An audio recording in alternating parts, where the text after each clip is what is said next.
Friends, आज हम पढ़ेंगे प्रोटीन्स के फंक्शन। पिछली वीडियो में मैंने आपको पढ़ाया था प्रोटीन्स क्या होते हैं, किससे बने हुए होते हैं और हमारी बॉडी को कितनी रिक्वायरमेंट होती है एक दिन में प्रोटीन की, और उसे कितनी एनर्जी प्रोवाइड होती है। ये मेनली सोर्स है, एनर्जी प्रोवाइड करता है हमारी बॉडी को, और ऐसे ही फर्दर हमारी जो सेल्स हैं उनका डेवलपमेंट होता है। तो ये बेसिक अमाइनो एसिड से बने हुए होते हैं। इनकी बेसिक यूनिट होती है अमाइनो एसिड, जो कि ऑक्सीजन, हाइड्रोजन, कार्बन डाइऑक्साइड और नाइट्रोजन से बने हुए होते हैं। जबकि ये जो फैट कार्बोहाइड्रेट होते हैं उनसे भी एनर्जी मिलती है, लेकिन जो वो होते हैं उनमें नाइट्रोजन प्रेजेंट नहीं होता है। ये बेसिक डिफरेंस है protein and carbohydrate and fat में। तो आज हम पढ़ेंगे इनके फंक्शंस के बारे में। तो फर्स्ट फंक्शन है इसका स्ट्रक्चर एंड सपोर्ट। प्रोटीन जो होता है ना, वो स्ट्रक्चर एंड सपोर्ट में हेल्प करता है किसी सेल और टिश्यू की। तो एग्जांपल है इसका कॉलेजन। कॉलेजन प्रोटीन है जो किसमें पाई जाती है, कनेक्टिव टिश्यू में पाई जाती है। और जो क्रिएटिनिन प्रोटीन है वो हमारे हेयर में और नेल्स में पाई जाती है।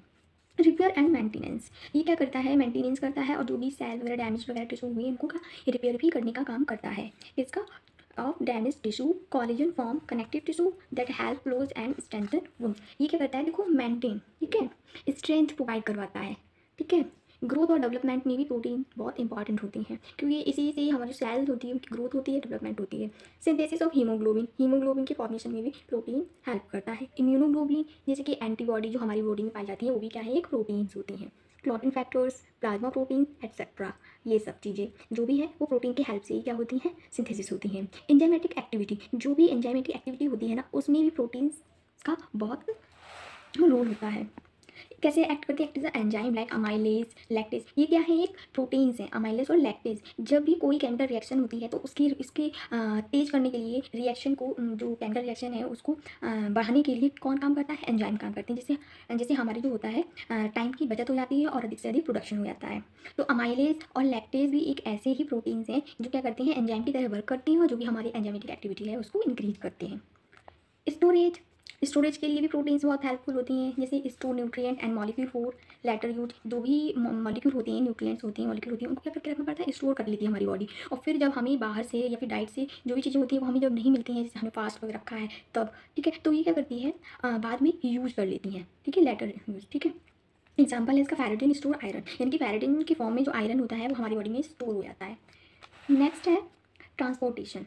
ट्रांसपोर्टेशन यानी कि ट्रांसपोर्ट, जैसे कि haemoglobin transport in blood, blood को ट्रांसपोर्ट करना है, ठीक है, हीमोग्लोबिन को ट्रांसपोर्ट करना है ब्लड में, तो उसके लिए भी हमें क्या होता है, प्रोटीन की रिक्वायरमेंट होती है। एल्ब्यूमिन ट्रांसपोर्ट फैटी एसिड, अभी मैंने देखा आप लोगों को बताया था सिंथेसिस, यानी कि हीमोग्लोबिन को बनने के लिए भी किसकी जरूरत होती थी, प्रोटीन। ग्लोबुलिन प्रोटीन जो होती है ना, उसके ग्लोबुलिन प्रोटीन और हीम मिलकर क्या बनाता है, तुम्हारा हीमोग्लोबिन बनाता है। तो हीमोग्लोबिन में क्या है, प्रोटीन प्रेजेंट है, तो प्रोटीन क्या करेगी, ट्रांसपोर्ट होगी, ठीक है। और एल्ब्यूमिन भी है, तो वो क्या ट्रांसपोर्ट करती है, फैटी एसिड को ट्रांसपोर्ट करती है, ठीक है। और जो प्रोटीन्स होती हैं वो हमारे मूवमेंट में भी हेल्पफुल होती हैं। कैसे, active in myosin protein involve in muscles contraction. जैसे हम अपने हाथों को ऊपर करते हैं, नीचे करते हैं, एक्सरसाइज करते हैं ना, अपने हाथों को हिलाते हैं, तो मसल्स जो होती है ना, मसल कॉन्ट्रैक्शन मैकेनिज्म हमारी बॉडी में हो रहा होता है, उस समय जो एक्टिव और मायोसिन प्रोटीन्स होती हैं वो हेल्प करती हैं कॉन्ट्रैक्शन में और मूवमेंट में। नेक्स्ट, इम्यून डिफेंस, यानी कि हमारी बॉडी में कोई भी, इम्यून डिफेंस क्या होता है, जब कभी हमारी बॉडी में कोई भी फॉरेन पार्टिकल इंटर करता है तो हमारी बॉडी उनके अगेंस्ट में क्या बनाती है, एंटीबॉडी बनाती है। और यही एंटीबॉडीज़ क्या होती हैं, यही एंटीबॉडीज़ एक प्रोटीन्स होती हैं। फिर मैंने बताया था सिंथेसिस में आपको, वो सिंथेसिस में प्रोटीन हेल्प करती है क्या, इम्यूनोग्लोबुलिन ही एंटीबॉडीज़ होती हैं। अब वो क्या करती हैं, फॉरेन पार्टिकल के अगेंस्ट में क्या करती हैं, डिफेंस मैकेनिज्म पॉज करती हैं, यानी कि उनको क्या करती हैं, एक तरह से किल करने का काम करती हैं, ठीक है।